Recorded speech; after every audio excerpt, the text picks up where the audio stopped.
have found the ultimate. I'm not like other girls.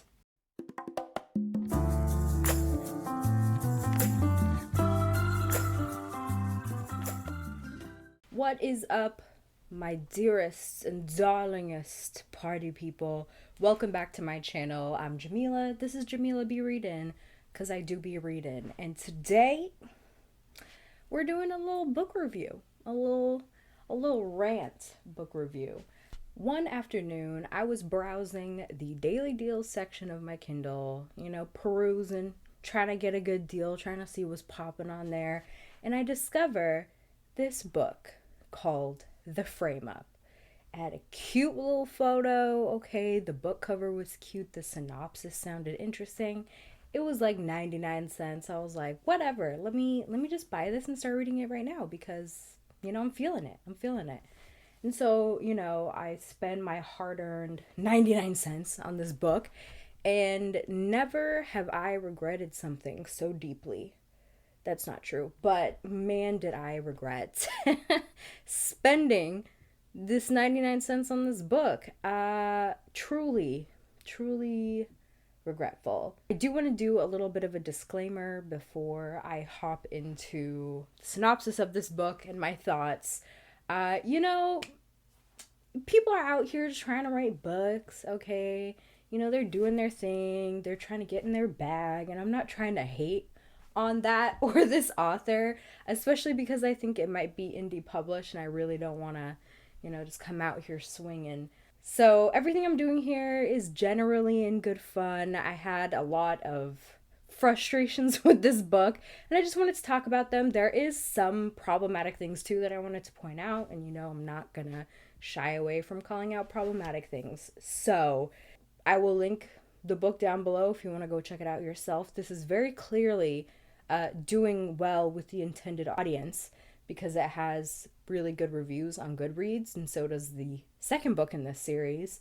So, really, I'm just a random ass bitch out here talking about a book. But anyways, let's hop into what this book is about. So, The Frame Up. This is a mystery story, I suppose, that follows our main protagonist, M.G. Martin, Michael Grace Martin. She is a nerd.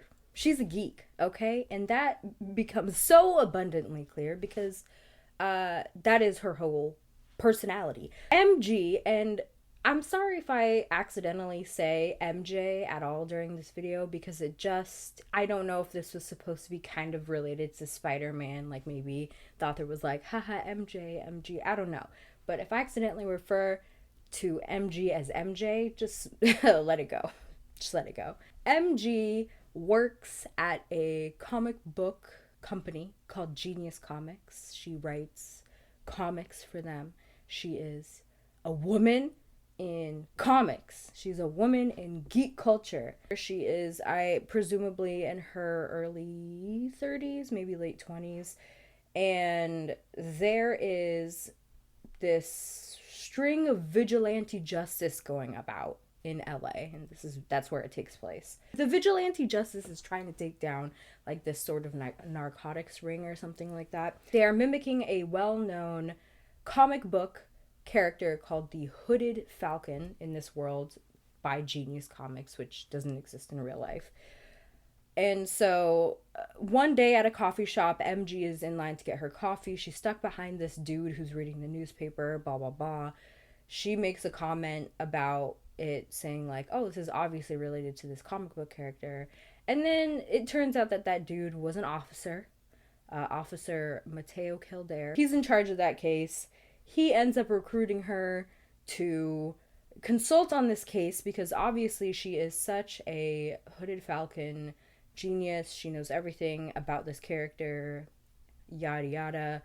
And so that is pretty much the story. She assists him on this case. They obviously fall in love with each other and end up together at the end of this story. For the sake of trying to keep this organized, not just me rambling, I've broken up my thoughts into roughly 4 parts. The first one is going to be the obnoxious amount of geek references. The second is going to be believability slash really what time period is this supposed to take place in, you know? Number 3 is diversity and social justice issues, and number 4 is just miscellaneous random things about grammar, blah blah blah blah, that I'll talk about at the end.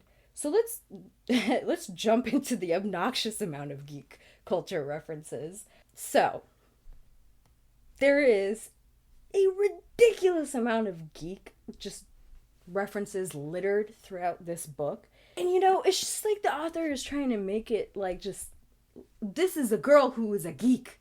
Like, this girl is a geek. There's just so many, a copious amount of geek culture references. And here's the catch. Almost none of them are really that niche. A lot of it is just pop culture now. But anyway, I have a list. I kept a very long list of every geek or nerd reference that was dropped in this book. And you know, I might have missed some, but this list is already very extensive. So here we go. Harry Potter. And before I even move on, I have to comment on the Harry Potter stuff. The Harry Potter references were by far the biggest references made in this book, in the most egregious of ways, to be quite frank. MJ would repeatedly refer to non-geeks, non-nerdy people, the average Joe, as muggles. Okay, she would refer to people that she didn't like as Dursley or Voldemort. For example, there is one detective who's also a part of the case that she's working on with Mateo, and she doesn't like him, so she calls him Detective Dursley. Truly, there is a ridiculous amount of Harry Potter references. Hello, it is Editing Jamila, and I just wanted to briefly pop in and mention also J.K. Rowling's a TERF. We know this, we don't support this in this household, so there's that. This was written in 2018, so J.K. Rowling was still making sketch remarks back then. But anyways, also, I realized that my Harry Potter books are in frame during most of this video, so just ignore that, you know? Just ignore all of that. Yeah. Let me move on to the rest of the geek references. Star Wars. Marvel and DC as a whole, but also separately Spider-Man, Captain America, Poison Ivy, Batman, Superman, the X-Men, and then also specifically Professor X, Firefly, Arrow, the game Settlers of Catan, Star Trek, Japanese anime, and it's literally always referred to as Japanese anime, Dexter, Bones, Robin Hood Men in Tights, Game of Thrones, Doctor Who, Sherlock Holmes, Pokemon and Pokemon Go, Twilight, Lord of the Rings, D&D, the phrases shipping and fandoms, Hunger Games, Parks and Rec, X-Files, Castle, Black Lightning, Kill Bill, The Matrix, Deadpool, Stranger Things, Princess Bride, The Big Bang Theory, which ultimate gag, and Gilmore Girls, which was used to paint a picture of the opposite of MG and her lifestyle. I'm pretty sure there was more that I just didn't write down, but as you can see, the name dropping of supposed geek things, fandom things, were just abundant in this series, or in this book. And it's just, almost all of these are just pop culture. It's pop culture. It's not niche. It's not something that people are being like bullied or something for liking. Some of these, sure, at some point in time, maybe back in like the early 2000s, maybe not even the mid 2010s. But Harry Potter, one of the biggest fandoms, one of the biggest and best-selling series that spanned multiple theme parks. There are more movies, there's candies, there's everything. Even if you've never watched or read Harry Potter, you cannot have escaped Harry Potter. That is just not something that is geeky or nerdy. That's just pop culture. That's a part of everything now. Same with Star Wars, Marvel, and DC. Like, the MCU and the DCU aren't like dominating most films right now. I don't know. It's honestly just kind of ridiculous, and just the tone in which MG would reference these things just made it seem like it was so obscure or niche. It's just ridiculous. It's truly ridiculous, okay? Okay, so next I want to move on to the believability slash time period issue aspect of this book. So one thing that I gathered on really quickly was something felt off, like timing wise, of this book. And that's because most of the references, with the exception of like some of them, just felt very, it felt very early 2000s, but specifically I'm thinking like 2010, 2012. It just felt like this book was not written anytime recently. And for context, this book came out in 2018. So that was only like 2 years ago. And it just truly felt like I was back in high school with all the specific references used. For example, MG is wearing, at one point, a t-shirt that says, "Don't let the muggles get you down." And I just got like punched back into middle school and high school, because who's wearing shirts like that right now? Nobody is wearing that. Shirt was all the rage back when I was in middle school and high school, like 10 years ago. And you might be thinking, oh, well, maybe this book takes place then. And to that, I'd say no, because there's very obvious things dropped into the story that it takes place in the time that it was written or came out in 2018. It references like the newer Star Wars movies, and then also just like with the tech, iPhones and stuff like that. It just contextually, the book takes place when it was written, when it came out in 2018. And so it just felt weird. The whole vibes are off. And especially, there was this one passage in this book where MG is running late for this important meeting that she has at her job, where she's about to present an idea to her bosses and stuff like that. And so she was like, luckily I prepared this outfit. And do you want to know what this outfit is? I also took the liberty of finding pictures. I was going to go on Polyvore, and I discovered that Polyvore shut down 2 years ago. So there's that. She wore a mustard-colored pleated skirt, black and white striped shirt, and a plaid scarf. And does this outfit not scream early 2010s? One of the most really just unbelievable aspects of this book is in Detective Mateo Kildare. He's, very stoic, down to fight crime. The like typical like descriptions of like officers or whatever, detectives in these types of stories. And so he just does not know a single one of the references that MG's making. Not a single one. He's never heard of Harry Potter. He's never heard of Star Wars. He's never heard of Star Trek. He's never heard of memes.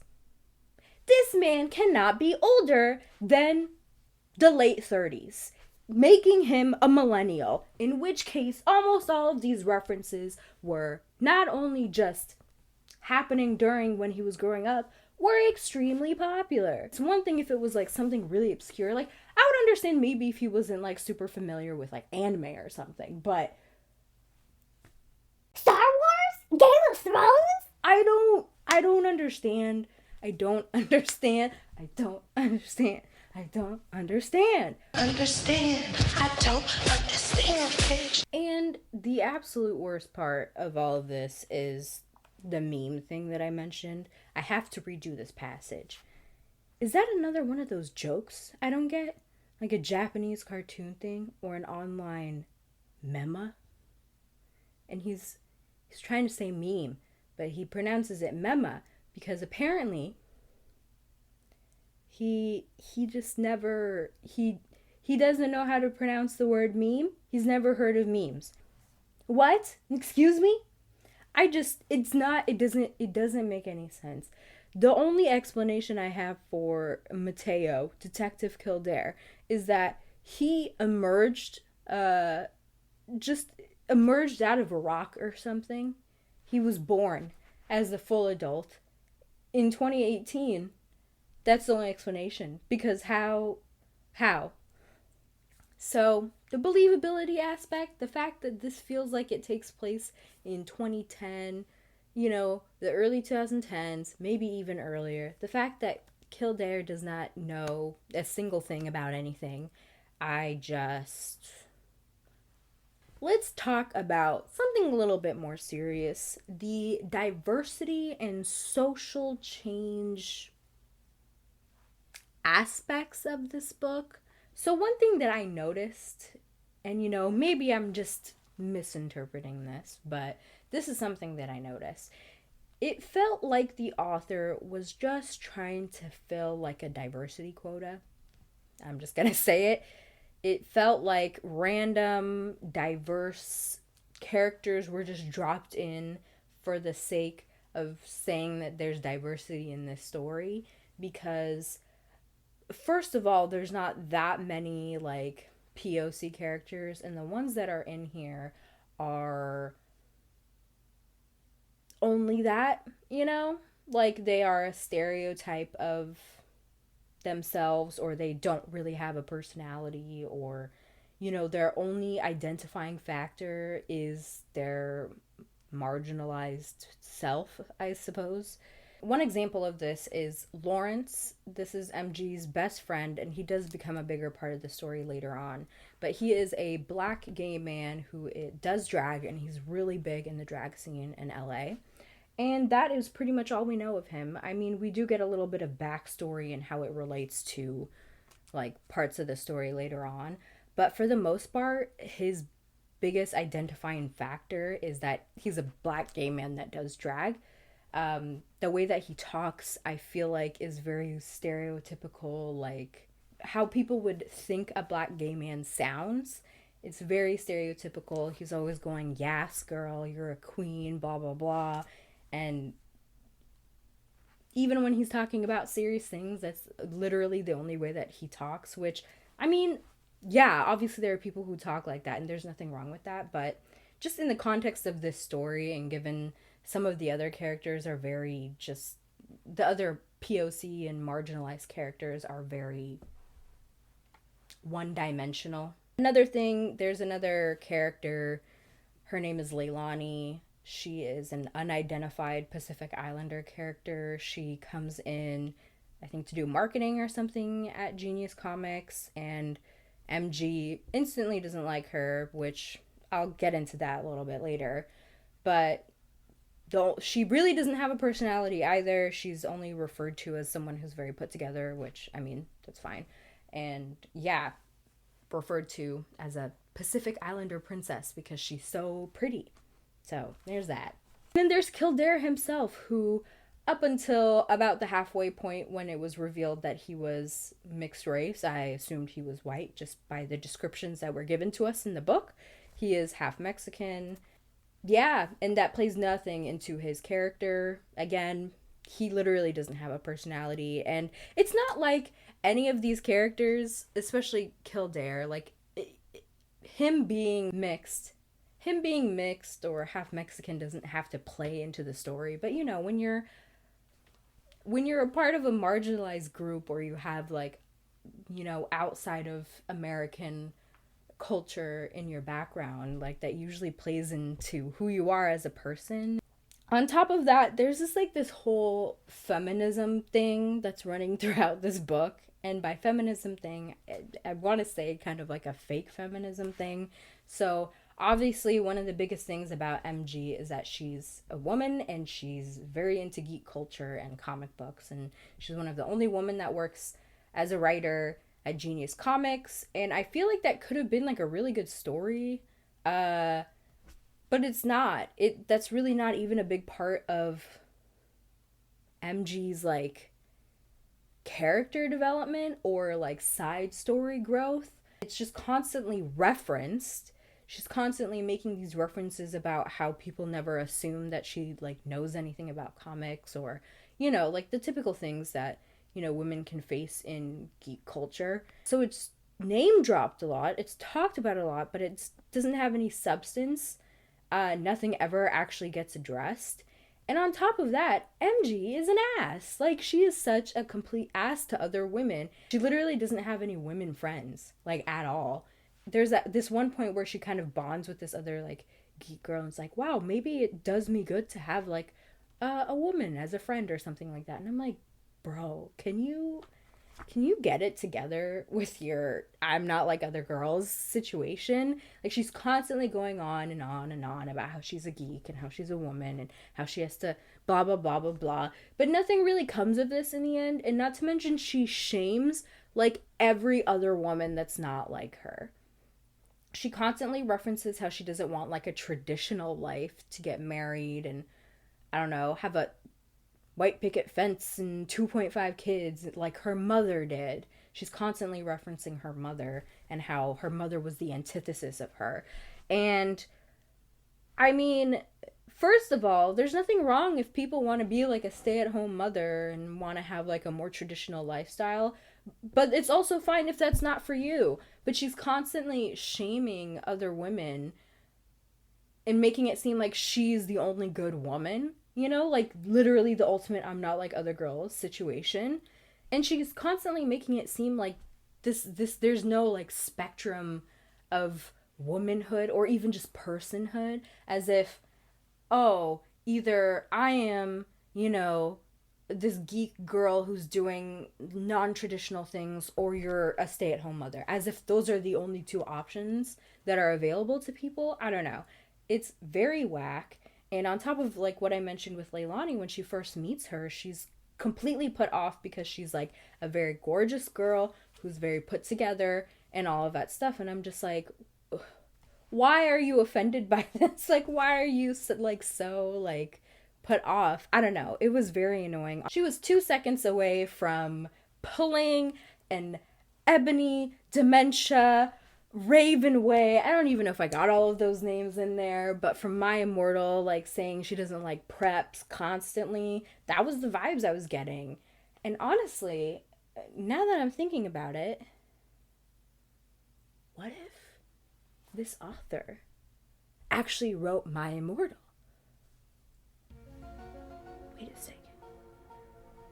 MG is not like other girls. She doesn't like preps. Ebony doesn't like preps. They're clearly the same person. I've discovered the author of My Immortal, and it's the author of this book. I've solved a lifelong mystery.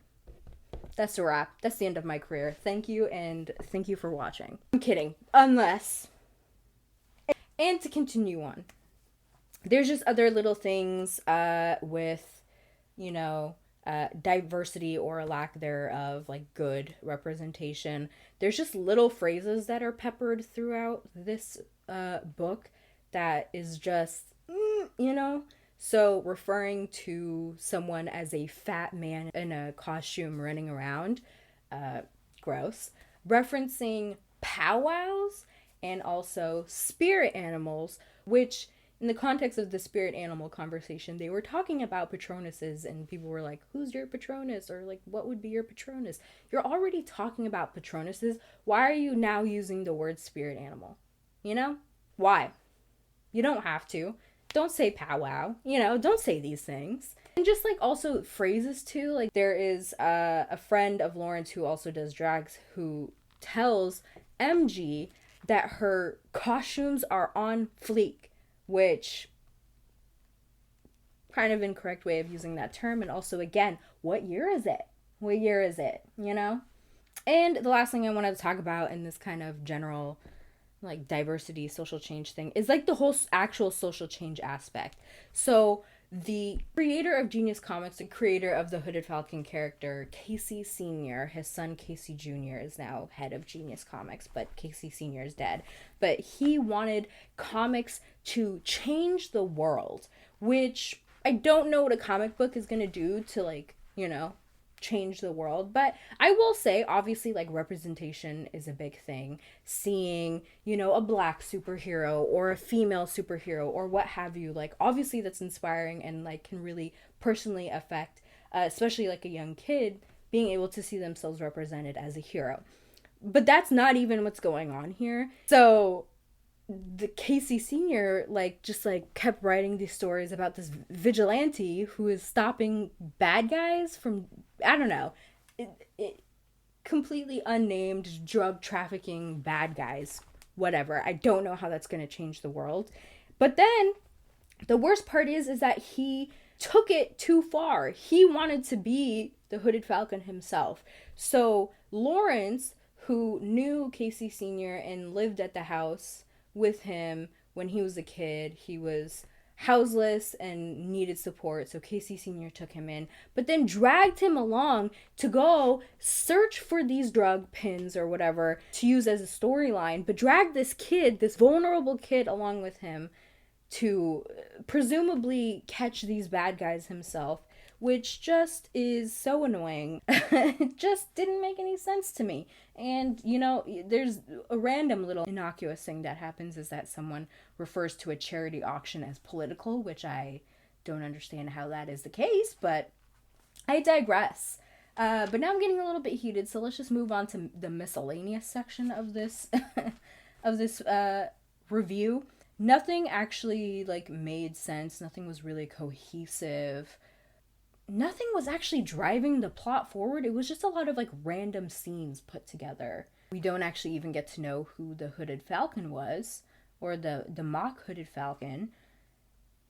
And it just needed some editing, I don't know if it was already edited, but there was just definitely some grammar mistakes. There were some spelling errors. There was just stuff that didn't make sense. I think a word was used wrong. They meant to say something else, but that just never got fixed. Honestly, the most annoying aspect of this is MJ herself, who is gallivanting around like a bumbling idiot. She literally doesn't know what the heck she's doing, but makes it seem like this is my case. I have to solve this. And it's why? But what truly does not make any sense to me is that MJ went to law school. Would you look at that? She went to law school. At the very least, she went through 1 year of law school. She did say that she dropped out in the middle of law school, but she definitely went through at least 1 year of law school. And the first year of law school, you learn a lot, let me tell you, as someone who is in the second year of law school. You learn a lot. Literally everything that you're going to need to take the bar exam, or most of everything you need to take the bar exam. Hello, editing Jamila here again, and I didn't realize that my camera had stopped filming, even though I just kept blabbering on. But basically, I'll just quickly wrap up what I was trying to say. MG went to law school, and at least a year, so that means that she should probably know a little bit about some. There are multiple points in the book where she questions whether or not something that the detectives are doing is legal. For example, they enter someone's house without a warrant, sneakily to go look for something that is very obviously illegal, and she should know that, considering most law schools have you take a criminal procedure class the first year. Second, there's a point at the beginning of the book where Detective Kildare shows up at MG's house unexpectedly and starts questioning her on things, like asking for an alibi. And again, that is something that you would know that you are, first of all, required to tell the person that you're questioning their Miranda rights, and second, she should know that she doesn't have to answer those questions. Yeah, it was just very strange, and she was just, the way that she was operating, just, you wouldn't have known that she went to law school or that she was even familiar with the legal system at all. So there's that. That was very frustrating, and it just didn't make any sense to me. Why don't you know this? Where was your head in law school is my question. But yeah, that is pretty much everything I had to say about this completely wild book. Like I mentioned, I'll have like the Goodreads link down below if y'all want to go check out and read this book or read other reviews on it. Obviously, I'm not the authority on this book, but don't forget to subscribe and like and comment down below. I have all my socials linked down below as well, so you can give me a follow on Twitter and Instagram, and I'll catch y'all in the next video.